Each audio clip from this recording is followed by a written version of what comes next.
এই তিনটা গুণ যদি কোনো পাত্র বা পাত্রীর মধ্যে থাকে, তাহলে বুঝতে হবে এই পাত্র এবং পাত্রীর মূল্য স্বর্ণের চাইতে বেশি। স্বর্ণের চাইতে বেশি। ধৈর্য, শুকরিয়া, কৃতজ্ঞতা এবং অল্পে তুষ্ট থাকা, এই তিনটা গুণ ছাড়া কখনো দাম্পত্য জীবনের সুখ হবে।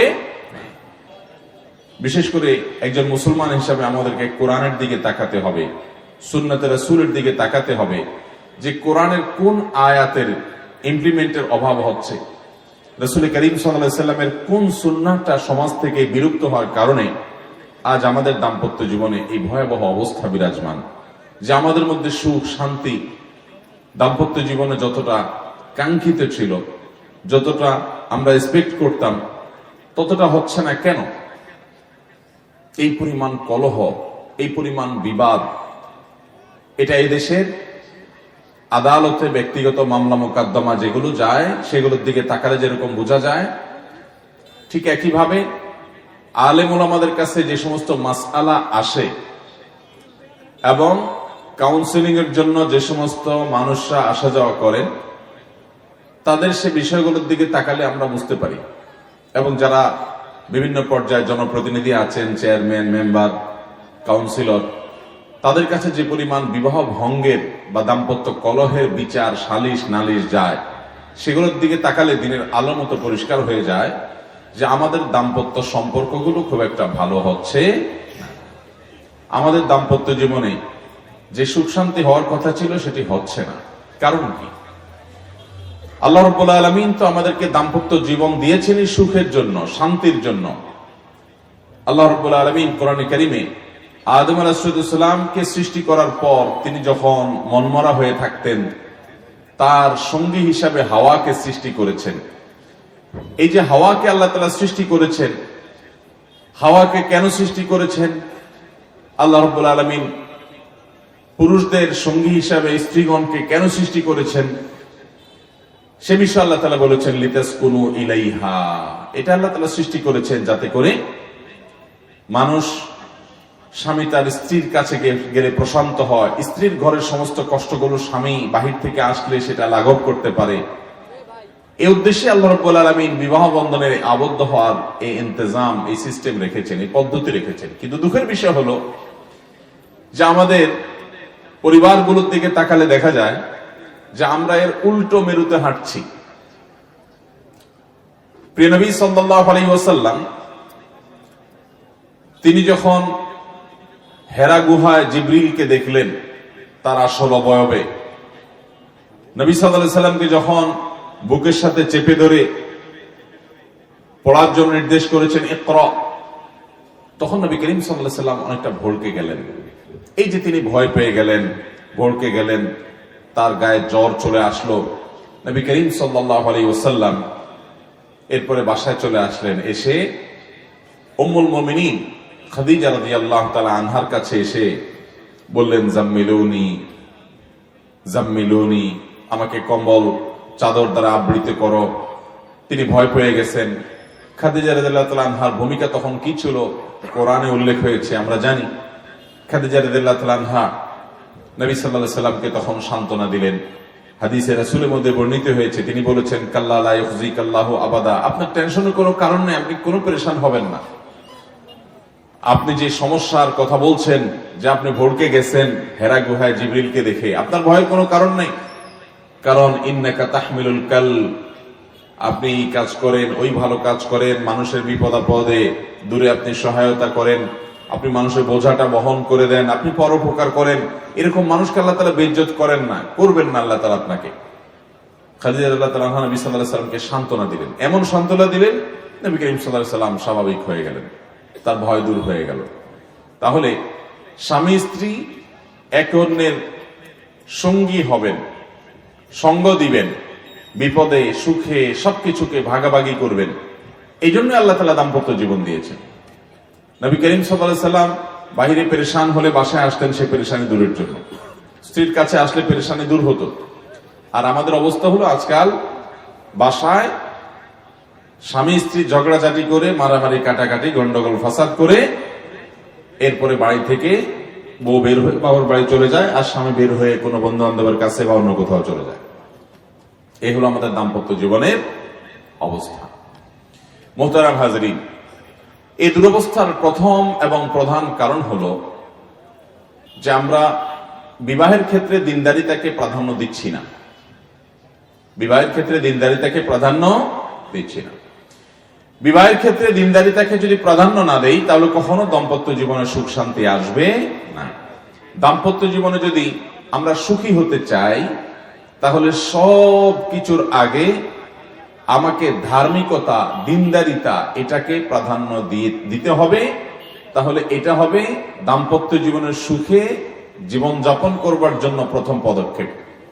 নবী করিম সাল্লাল্লাহু আলাইহি সাল্লামের সেই প্রসিদ্ধ হাদিস আমরা সবাই জানি। তিনি বলেছেন, তুনকাহুল মারআতু লিআরবাঈন, নারীদেরকে বিয়ে করা হয় চারটি জিনিস দেখে। কেউ তাদের টাকা পয়সা দেখে বিয়ে করে, কেউ তাদের বংশমর্যাদা, প্রতিপত্তি, প্রভাব, সামাজিক অবস্থান, এগুলো দেখে বিয়ে করে, কেউ তাদের সৌন্দর্য, রূপ লাবণ্য, সেগুলো দেখে বিয়ে করে, আবার কেউ দিনদারিতা দেখে বিয়ে করে। ফাজফার বিজাতিদ দ্বীন, অতএব তোমরা দিনদারিতা দেখে বিয়ে করবে। এটা যদি করো তাহলে তোমরা সফল হবে, সার্থক হবে, সুখী হবে। অতএব দাম্পত্য জীবনে সুখের মূল চাবিকাঠি হলো যে আপনার সঙ্গী তিনি দিনদার কিনা। এটা আগে থেকে নির্বাচন করবেন যে দিনদার সঙ্গী হতে হবে। অন্য সব ক্ষেত্রে স্যাক্রিফাইস হবে, কিন্তু দিনদারিতে কোনো স্যাক্রিফাইস হবে না। আপনার সঙ্গী যদি দেখতে ততটা সুন্দর নাও হয়, আপনার সঙ্গী তিনি যদি অনেক বেশি সামাজিক অবস্থা সম্পন্ন নাও হন, তার অন্য অনেক দিক থেকে যদি দুর্বলতা থাকেও, কিন্তু তার মধ্যে যদি দিনদারিতা থাকে, আল্লাহ ভীরুতা থাকে, ঈমান থাকে, তাকওয়া থাকে, তাওহীদ থাকে, সুন্নাতে রাসূলকে আঁকড়ে ধরার মানসিকতা থাকে, তাহলে এই দাম্পত্য জীবনে সুখ হবে, শান্তি আসবে ইনশাআল্লাহ। দিনদারিতা কাকে বলে? দিনদারিতা মানে কিন্তু শুধুমাত্র নামাজ কালাম পড়লেন, মহিলারা বোরকা গায়ে দিলেন, পর্দা করলেন, পুরুষরা মুখে দাড়ি রেখে দিলেন, এটাই কিন্তু একমাত্র দিনদারিতা নয়। এটা দিনদারিতার একটা অংশ। দাম্পত্য জীবনে সুখী হওয়ার জন্য দিনদারিতার যে বিষয়গুলো দেখতে হবে, তার প্রথম হলো যে আপনি যাকে বিবাহ করবেন, পুরুষ হোক কিংবা নারী হোক, পাত্র হোক কিংবা পাত্রী হোক, সেই ভদ্রলোক কিংবা ভদ্র মহিলা আল্লাহর কাছে নিজেকে পরিপূর্ণভাবে সমর্পণ করেছেন কি করেননি, এটা হলো সবচেয়ে বড় প্রশ্ন। আল্লাহর কাছে সমর্পণ মানে কি? ইন্না সলাতি ওয়া নুসুকি ওয়া মাহইয়ায়া ওয়া মামাতি লিল্লাহি রাব্বিল আলামিন, নিশ্চয় আমার সালাত, আমার কুরবানি, আমার জীবন, আমার মরণ, আমার সব কিছু আল্লাহর জন্য সঁপে দিলাম। আল্লাহ রাব্বুল আলামিন যেভাবে বলবেন এগুলোকে সেভাবে ব্যবহার করব। আল্লাহ বলেছেন কোনো কাজ করতে তো আমি করব, আল্লাহ বলেছেন করো না তো আমি করব না। আল্লাহ তাআলা কোনটাকে হালাল করেছেন তো আমি সেটাকে হারাম করব না, আর আল্লাহ কোনটাকে হারাম করেছেন সেটাকে আমি হালাল করব না। এই রকম প্রতিজ্ঞা নিয়ে যদি কোনো মানুষ তার জীবন পরিচালিত করে, তাহলে তিনি দিনদারিতার প্রথম এবং মূল শর্ত পূরণ করেছেন, যে লোকটা আল্লাহর কাছে সারেন্ডার করেছেন। এরপরে দিনদারিতার আরেকটা গুরুত্বপূর্ণ দিক হলো সবর, শুকর এবং কানাআত, ধৈর্য, কৃতজ্ঞতা এবং তুষ্ট থাকা অল্পে। এই তিনটা গুণ থাকা, এই তিনটা গুণ যদি কোনো পাত্র বা পাত্রীর মধ্যে থাকে, তাহলে বুঝতে হবে এই পাত্র এবং পাত্রীর মূল্য স্বর্ণের চাইতে বেশি, স্বর্ণের চাইতে বেশি। ধৈর্য, শুকরিয়া, কৃতজ্ঞতা এবং অল্পে তুষ্ট থাকা, এই তিনটা গুণ ছাড়া কখনো দাম্পত্য জীবনে সুখ হবে। দাম্পত্য জীবনে যত অশান্তি হয়, যত কলহ হয়, যত গন্ডগোল হয়, যত তালাক হয়, যত বিবাহ বিচ্ছেদ হয়, যত ঝগড়াঝাটি হয়, এগুলোর মূল হলো এই তিনটা জিনিসের কোনোটার অনুপস্থিতি, অর্থাৎ ধৈর্য নাই, শুকরিয়া নাই এবং তুষ্টির গুণ নাই। ধৈর্য না থাকার কারণে দেখা যায় চুন থেকে নুন খসছে, হট মেজাজি হয়ে গেছে, রাগারাগি হয়ে গেছে, মারামারি হয়ে গেছে, হাতাহাতি হয়ে গেছে, এমনকি দুজনের পথ দুদিকে হয়ে গেছে সবরের অভাবে। শুকরের অভাবেও হয়, কারণ নিজের সঙ্গীর কোনো একটা ত্রুটি দেখলেই মনে করে না জীবনে তার সঙ্গে থেকে কোনো সুখ শান্তি পাই নাই। অথচ নবী করিম সাল্লাল্লাহু আলাইহি সাল্লাম বলেছেন, তোমার সঙ্গীর কোনো কিছু যদি তোমাকে রুষ্ট করে, তার কোনো কিছু দেখে যদি তোমার মনে কষ্ট হয় যে ইস, এটা সে কেন করলো বা এটা কেন করলো না, তার একটা দুর্বলতা দেখলা, তো সাথে সাথে চিন্তা করবা তার অনেক ভালো দিকও আছে।